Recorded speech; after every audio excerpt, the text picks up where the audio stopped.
요한복음 7장 1에서 10절 말씀입니다. 7장. 그 후에 예수께서 갈릴리에서 다니시고 유대에서 다니려 아니하심은 유대인들이 죽이려 함이러라. 유대인의 명절인 초막절이 가까운지라. 그 형제들이 예수께 이르되 당신이 행하는 일을 제자들도 보게 여기를 떠나 유대로 가소서. 스스로 나타나기를 구하면서 묻혀서 일하는 사람이 없나니 이 일을 행하려 하거든 자신을 세상에 나타내소서. 하니 이는 그 형제들까지도 예수를 믿지 아니함이러라. 예수께서 이르시되 내 때는 아직 이르지 아니하였거니와 너희 때는 늘 준비되어 있느니라. 세상이 너희를 미워하지 아니하되 나를 미워하나니 이는 내가 세상의 일들을 악하다고 증언함이라. 너희는 명절에 올라가라. 내 때가 아직 차지 못하였으니 나는 이 명절에 아직 올라가지 아니하노라. 이 말씀을 하시고 갈릴리에 머물러 계시니라. 그 형제들이 명절에 올라간 후에 자기도 올라가시되 나타내지 않고 은밀히 가시니라. 사랑하는 형제 여러분, 5월 28일 금요일 새벽 묵상에 오신 것을 환영합니다.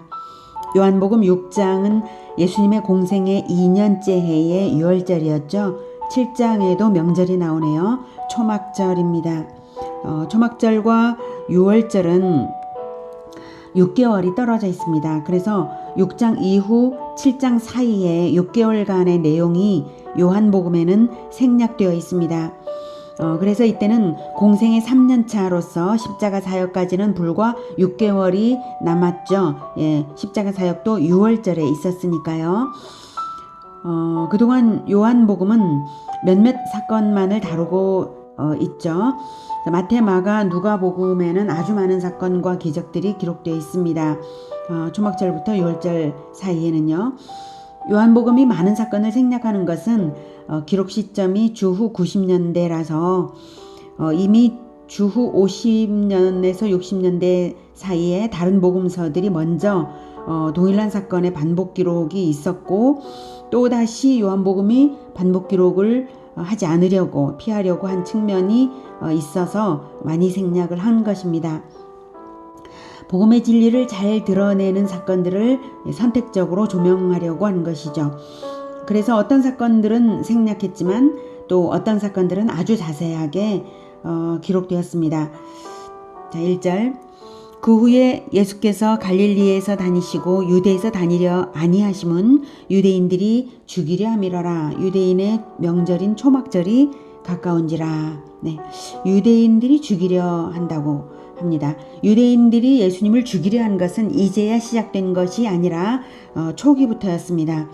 요한복음 6장까지의 핵심 사건들을 정리하며 유대인들의 태도도 동시에 쭉 한번 본다면 이렇습니다. 맨 처음에 1장에서는 세례 받으시고 또 그리스도의 증거를 받으시고 첫 제자들을 만났죠. 그때 유대인들은 예수님에 대해서 경계심을 나타내었습니다. 그 다음에 2장에서는 물로 포도주를 만드시고 6월절에 성전을 정화하셨는데 그때는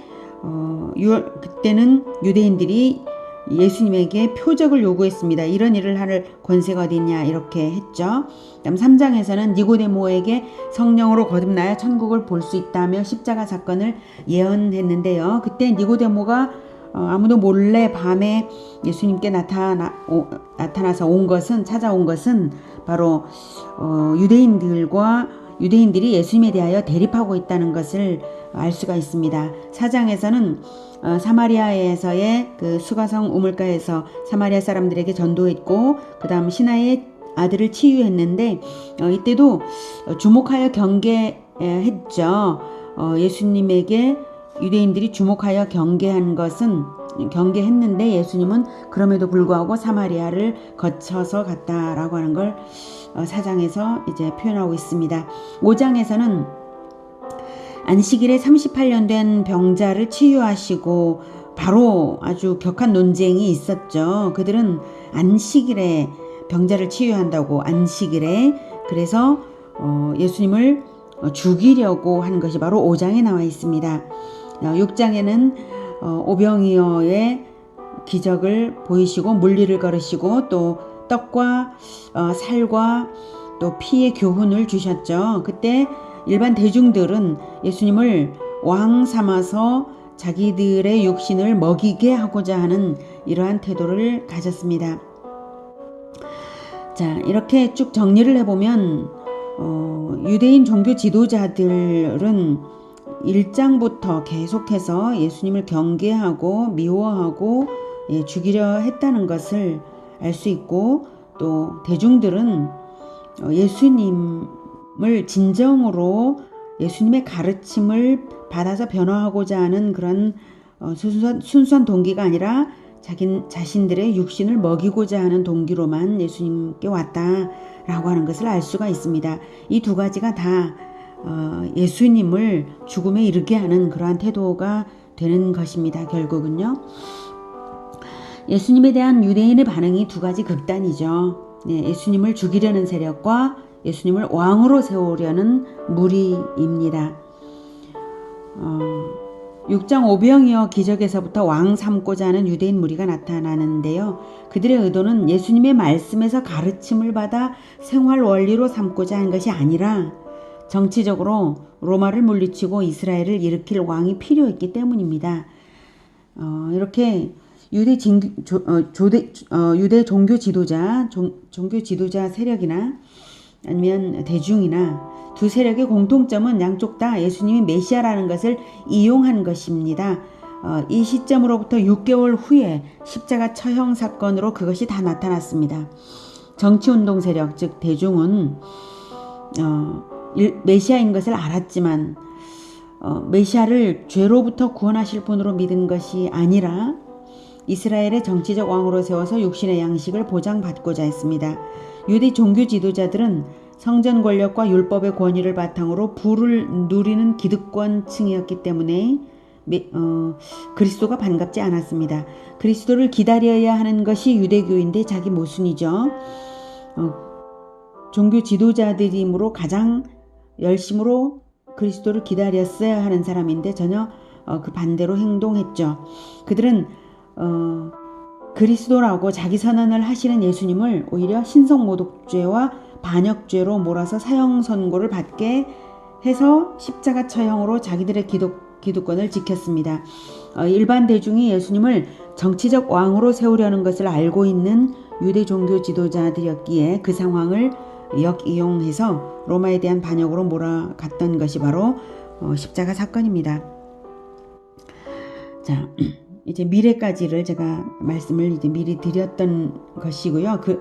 그 사건까지를 알아야 오늘 본장의 내용을 이해하는데 쉬워서 그렇습니다. 그래서 1절에서 유대인들이 죽이려 함이러라 이렇게 되었는데, 예수님은 사람의 속과 미래의 일도 다 아시기 때문에 너무 일찍 체포되는 것을 피해야 했습니다. 왜냐하면 그들을 두려워하지는 않으셨지만 예수님의 죽으심은 유월절이어야 했죠. 영원한 유월절 양으로 영원한 유월절 양이 되기 위하여 오셨으니까요.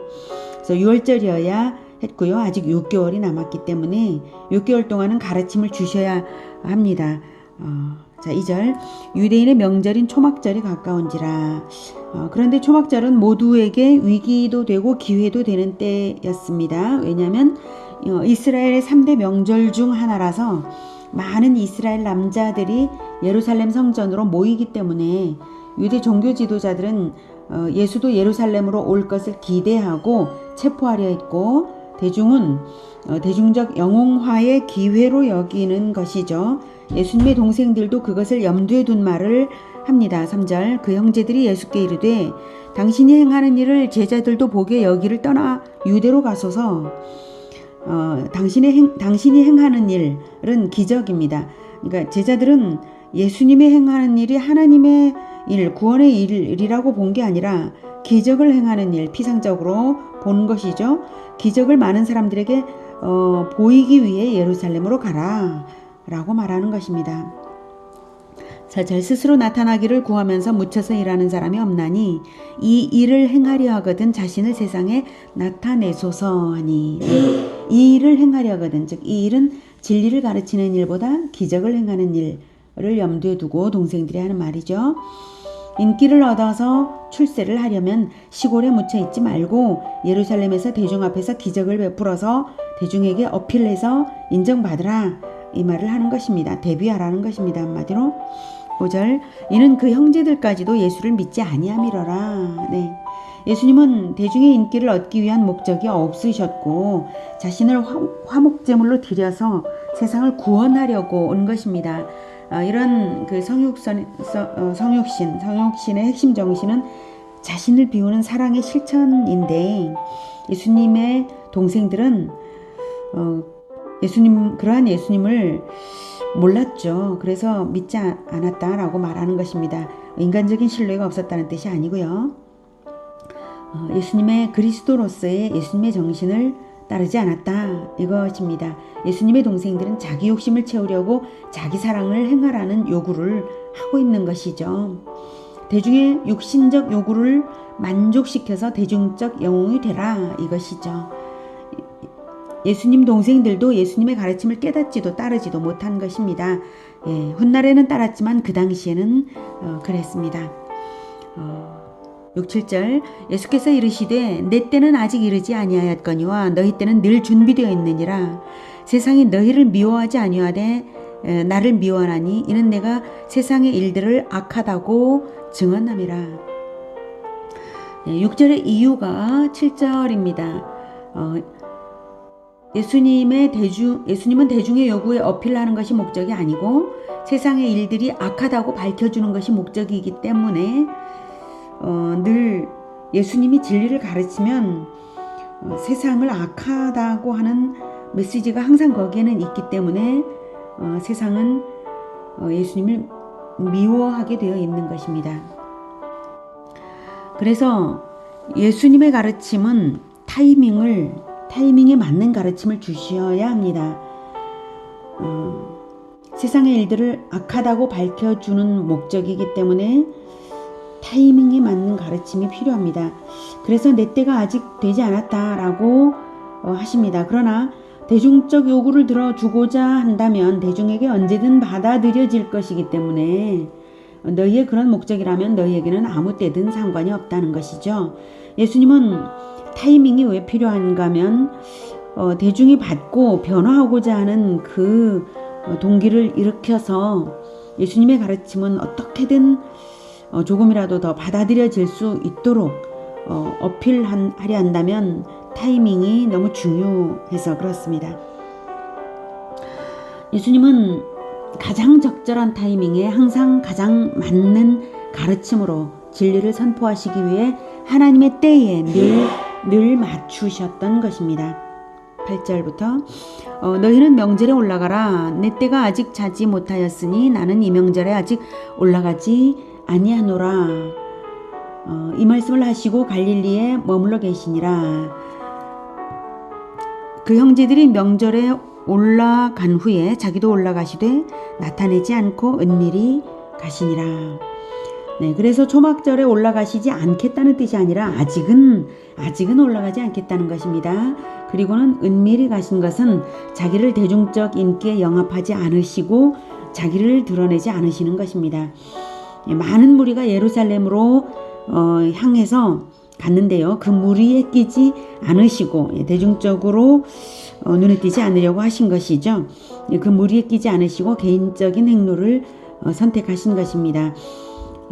그리고 내 때가 아직 차지 못하였으니 이 말씀의 또 다른 뜻은 또한 예수님의 십자가의 때, 하나님의 일을 완전히 이루는 그 때가 아직 차지 못했다라고 하는 의미도 됩니다.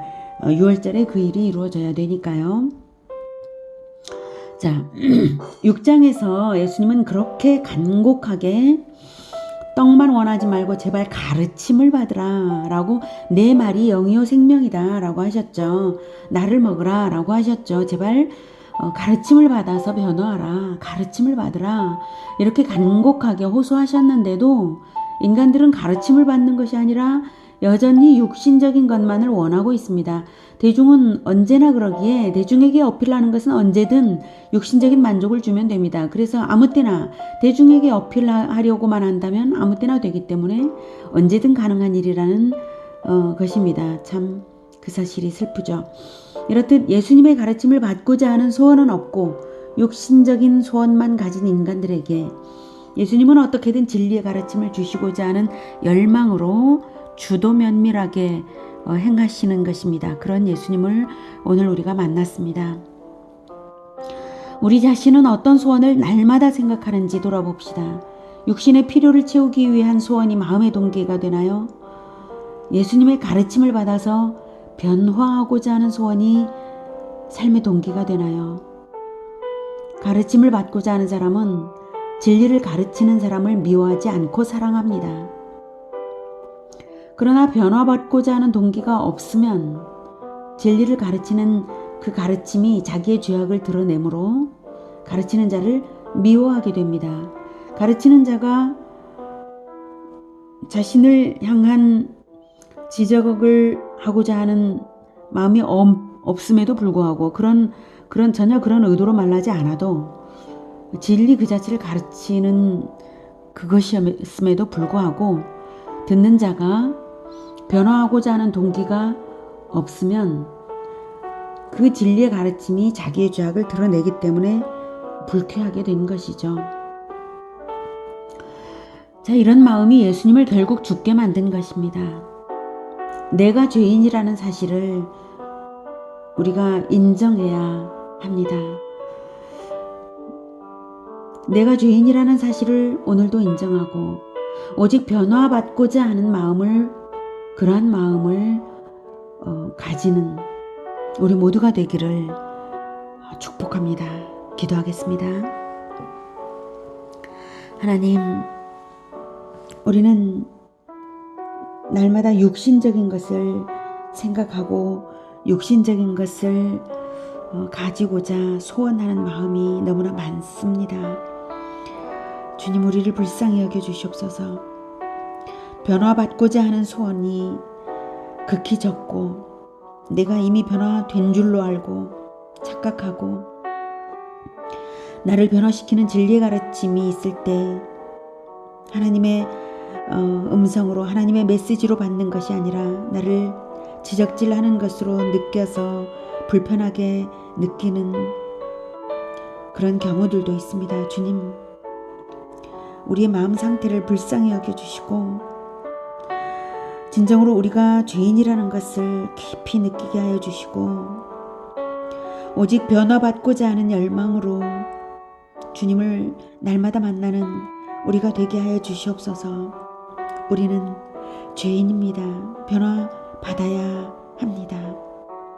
육신의 것을 원하는 소원을 늘 내려놓고 육신의 것을 원하는 것은 하나님께 맡겨버리고 하나님 나라를 먼저 구하는 자에게는 육신의 것이 언제나 하나님께서 따르게 하신다는 그것을 채우신다는 그것을 믿고 내려놓고 육신의 소원을 내려놓고 변화받고자 하는 소원으로 예수님의 가르침을 늘 받는 우리 모두가 되게 하여 주시옵소서. 주님, 우리는 변화받아야 하겠습니다. 주님, 불쌍히 여겨주시고 우리의 마음을 회복하시고 늘 변화시켜 주시는 말씀으로 충만하게 하여 주시옵소서. 예수 그리스도 이름으로 기도드립니다. 아멘. 이어지는 시간은 개인 기도 시간입니다.